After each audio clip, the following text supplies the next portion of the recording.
बिस्मिल्लाहिर्रहमानिर्रहीम। Islamabad bicycle patrolling unit बनाने का मकसद कम्युनिटी के साथ एक राब्ता कायम करना है।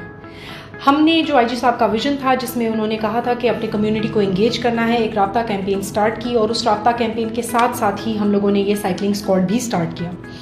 जैसा कि आपको पता है कि इस्लामाबाद के जो सर्टेन एरियाज़ हैं यहाँ पे बहुत सारे लोग जो हैं वो शाम को वॉक के लिए निकलते हैं। यहाँ पे बहुत सारे लोग जो हैं वो साइकिलिंग के लिए निकलते हैं। आपके पास मेन मार्गला रोड है इस्लामाबाद में, जहाँ पे आप शाम के औकात में देखते हैं कि ना सिर्फ एक बहुत सारी जो रेजिडेंट्स हैं एरिया के वो वॉक के लिए निकले हुए होते हैं, बल्कि इसके साथ साथ बहुत सारे लोग ऐसे भी होते हैं जो साइकिल्स पे हो। इन सारी चीज़ों को मद्देनज़र रखते हुए बाइसिकल पेट्रोलिंग यूनिट जो है वो कायम किया गया और साथ साथ ही इस बाइसिकल पेट्रोलिंग यूनिट को फैसल मस्जिद और फातिमा जिन्ना पार्क में भी जो F9 पार्क जिसको कहा जाता है वहाँ पे भी डिप्लॉय किया गया। तो इन एरियाज़ में जहाँ पे ना पुलिस मोबाइल जा सकती है प्रॉपर्ली और ना ही पुलिस मोटरसाइकिल जा सकती है, वहाँ पे बाइसिकल पेट्रोलिंग यूनिट जो है वो जाती है और वहाँ पे पेट्रोलिंग करती है।